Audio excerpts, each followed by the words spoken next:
સાવરકુંડલા શહેરમાં ધૂળેટીનો ઉત્સવ ઉજવાયો તો ધારાસભ્ય મહેશ કસવાલા, સાંસદ ભરત સુતરિયા તેમજ ભાજપના કાર્યકર્તાઓને આમ જનતાએ રંગોનો ઉત્સવ ઉજવ્યો હતો। ડીજેના તાલ સાથે ધારાસભ્ય સહિત શહેરીજનો નાચી ઉઠ્યા હતા। ભારત દેશ ઉત્સવ પ્રિય દેશ છે। આજે એકબીજા સાથે પ્રેમથી હોળી ઉજવાય છે।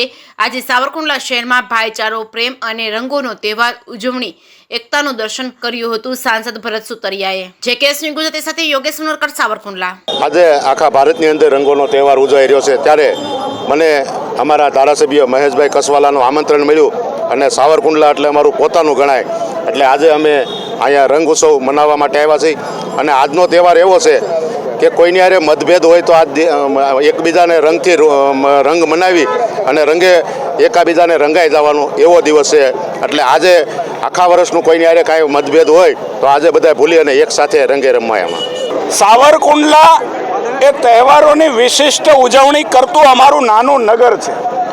સાવરકુંડલાની અનેક તહેવારો ઉજવવા માટેની વિશિષ્ટતાઓ છે, ચાહે હોળીનું પર્વ હોય, ચાહે દિવાળીનો તહેવાર હોય।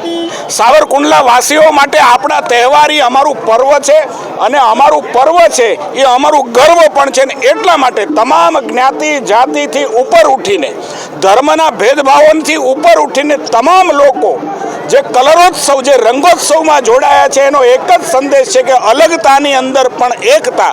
અલગ અલગ ધર્મના હોઈએ, અલગ અલગ જ્ઞાતિના હોઈએ, છતાં દેશે જે પ્રકારે દુનિયાને એકતાનો સંદેશો આપ્યો છે, એ દુનિયાના સંદેશા, ભારતના સંદેશાને સાવરકુંડલાએ ઝીલ્યો છે। અને એ પ્રકારે તમે જોઈ શકો છો કે કેવા પ્રકારે હોળીનો તહેવાર એ તમામ લોકો, વેપારીઓ હોય, પોલિટિકલ પાર્ટી સાથે જોડાયેલા કાર્યકર્તા હોય, સામાન્ય નગરજનો હોય, મહિલા બહેનો હોય, કે કેવી રીતે એક સાથે આ તહેવારને આજે ઉજવી રહ્યા છે, એનું આ દ્રશ્ય છે।